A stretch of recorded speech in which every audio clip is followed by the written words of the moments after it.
I didn't want to move to the countryside. Let me just get that out of the way. My husband, Peter, thought it would be good for the soul after the chaos of city life.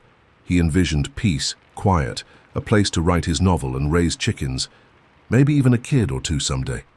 Me. I saw bugs, isolation, and the kind of silence that lets you hear your own thoughts a little too clearly.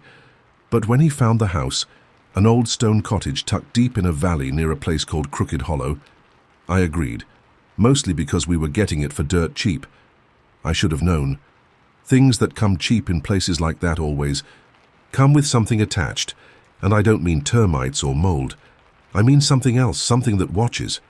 We moved in during the early spring, when the grass was still wet from snowmelt and the air smelled like wood smoke and wet dirt. The house sat alone at the end of a narrow, winding gravel road, with no streetlights and no neighbors within shouting distance. It was picturesque in the way old postcards are. Cracked chimney, ivy crawling up stone walls, a front door that creaked with personality. Peter fell in love instantly. I tried to, but something about the way the wind whipped around the corners of the house made my skin crawl, like the place was breathing around us. The realtor had mentioned the home had once belonged to an elderly woman who passed away inside, but she was vague about the details. Natural causes, she said too quickly, eyes darting sideways. The first few weeks were uneventful. We spent our days unpacking, exploring the surrounding woods, and getting used to how dark it got at night, an inky blackness that swallowed everything outside the reach of our porch light. There was no cell reception unless you drove 20 minutes back toward town, and the old landline inside the house only worked when it wanted to. That isolation that Peter craved? It became suffocating quickly, but it wasn't until I started having the dreams that things really turned. It always started the same. I'd be lying in bed asleep, then suddenly I'd be outside, standing in the fog, facing the house. The windows would glow faintly, but there'd be no sound, no wind, no crickets, no night birds. Just silence. And in the window of the second floor, the room we used for storage, I'd see her. A woman in a long dress, skin grey, face just a little too long, smiling. Not a warm smile, one that stretched her lips, but not her eyes. I'd try to move, to call out, but I was frozen.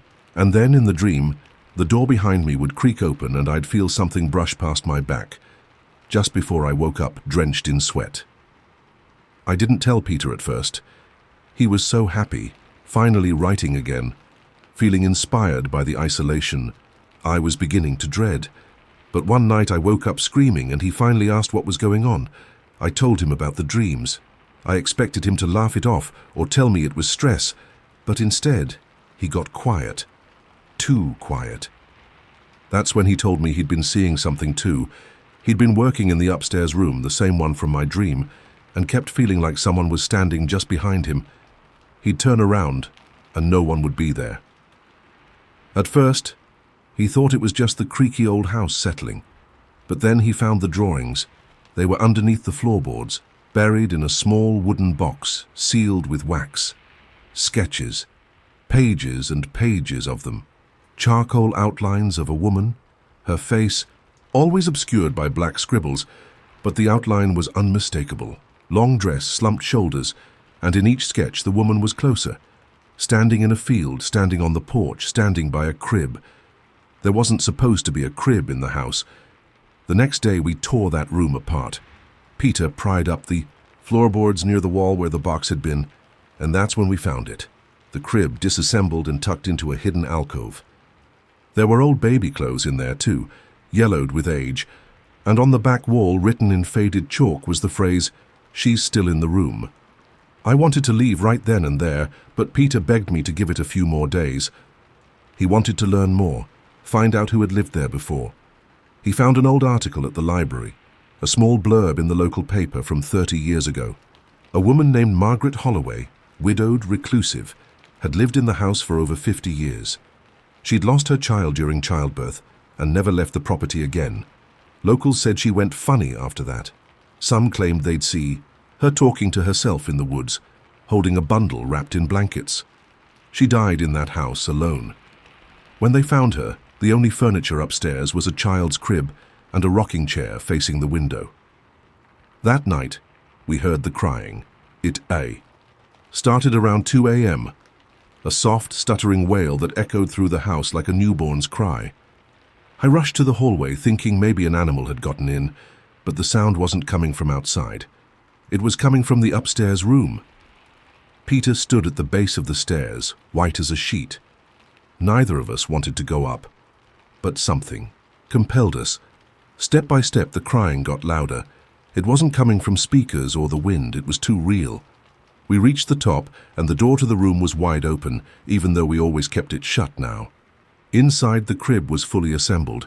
We hadn't touched it since finding it. The crying stopped when we stepped into the room, and then we saw her, standing in the corner, just for a second. A woman, back turned to us, gently rocking something in her arms. When she turned, her eyes were hollow black pits, and she screamed, not at us, through us, like she wasn't screaming in this world but in another, and the sound bled through.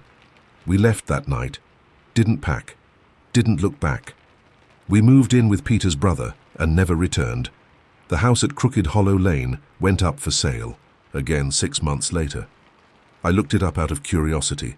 The listing didn't mention the crying, it didn't mention the dreams, it didn't mention her, but I can guarantee she's still in the room.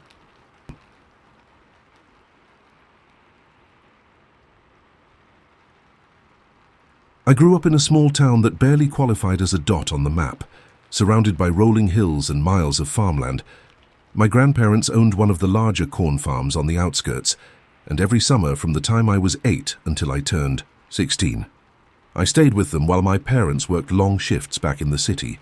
I have a lot of good memories there, helping Grandma in the garden, catching fireflies, watching thunderstorms from the front porch. But the summer I turned 14 changed everything. It's when I saw it for the first time. The thing in the cornfield. It was the kind of summer that bakes the earth dry. The sun didn't just shine, it beat down. The corn had grown taller than me by June, forming long corridors between the rows that felt like tunnels. You could walk through the field and get completely lost within minutes if you didn't know the patterns. Grandpa warned me never to go deep without a stick to tap the stalks and retrace my path. He wasn't being cute about it either.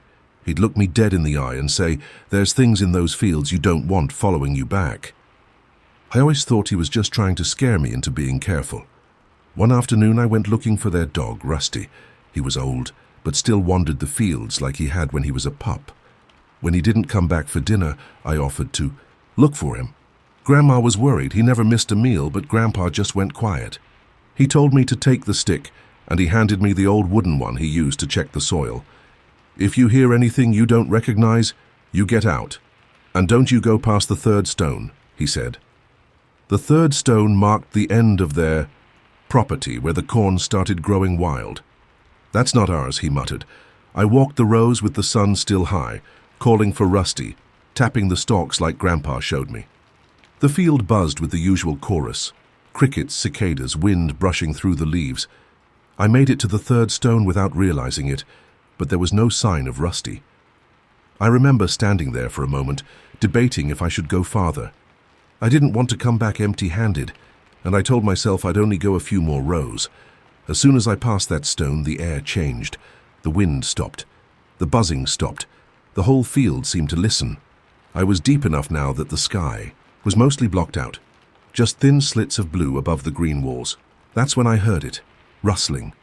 Not wind, not rabbits. Something big, moving several rows over. I froze. "Rusty!" I called. The rustling stopped.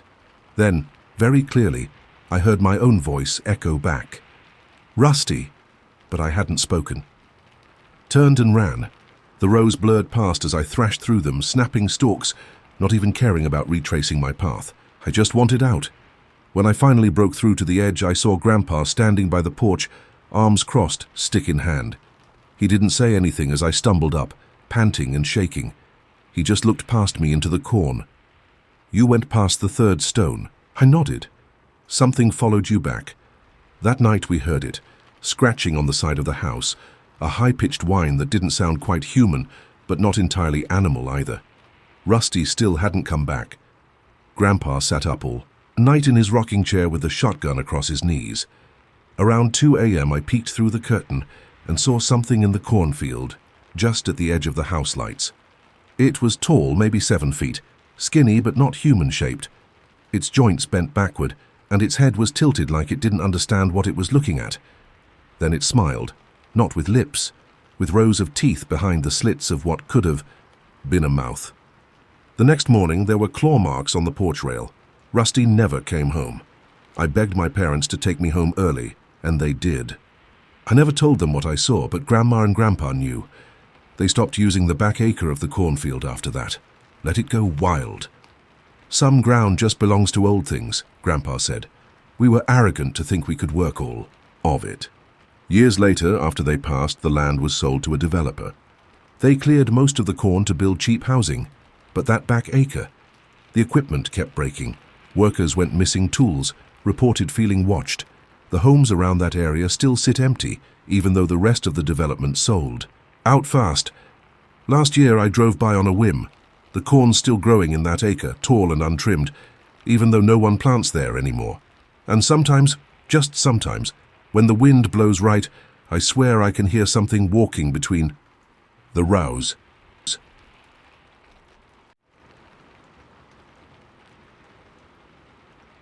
A few years back, I worked as a part-time caretaker for an elderly man named Mr. Dobbs, who lived on a neglected piece of property just off Old Hollow Road. The road itself wound through a patch of dense countryside woods that barely saw sunlight. The pavement was cracked and mossy, the trees grew in thick overhead arches, and every mailbox you passed looked like it hadn't received mail in years.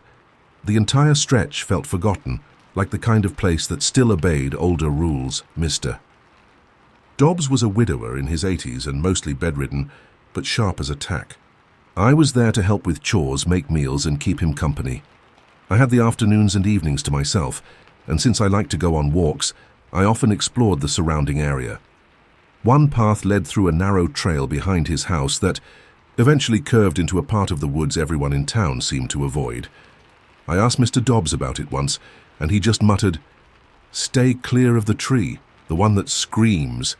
That thing ain't been right since the fire." I laughed at first, he didn't. He told me when he was a boy, a fire tore through part of the forest and something strange happened to one of the oaks. It didn't burn completely, but it twisted. The bark bubbled and turned black. The trunk bent unnaturally, and no animals went near it after. People used to go missing near that tree, he said, and some nights it screams. Naturally, being the idiot I was, I went looking for it. One overcast evening, just before sunset, I followed the trail into the thick woods. The deeper I went, the quieter it got. Birds stopped chirping. Wind didn't even seem to stir the leaves. After a half-mile or so, I found it. The tree was monstrous. It stood far larger than any other in the area, but its trunk was twisted in upon itself, almost as if it had shrunk in pain. The bark looked like hardened tar. Huge, gnarled branches curled out like claws, and at its base there were darkened impressions in the dirt, circular, like someone had been kneeling there repeatedly. When I approached, the air changed. It felt thicker, like walking underwater. Then I heard it, a low groan. It didn't come from the wind or the trees, it came from the tree itself. It started soft, like a sigh, then grew deeper and more guttural, until it sounded like a long, drawn-out wail. I froze in my tracks. The sound didn't just echo, it vibrated through my ribs. And then came the part that chilled me to my core. In that horrible cry, I heard words, "Let me out." I stumbled backward, almost tripping over roots, and sprinted the entire way back to Mr. Dobbs's house. He was waiting on the porch in his wheelchair, shotgun across his lap. "You heard it, didn't you?" he asked. I just nodded, shaking. He didn't yell at me, didn't scold. He just stared into the woods and said, "It does that when it's hungry." Over the next few days, strange things started happening. At night, I'd hear footsteps around the house, not on the porch, on the roof. I'd find small piles of ash near the back door every morning. And Mr. Dobbs started talking in his sleep, whispering things in a language I didn't understand. One night I woke up to a shriek, not human, not animal. I looked out the window and saw something standing by the tree line. It was tall, thin. and seemed to melt in and out of the shadows. It raised a hand and pointed at the house. Then it was gone. I confronted Mr. Dobbs the next morning.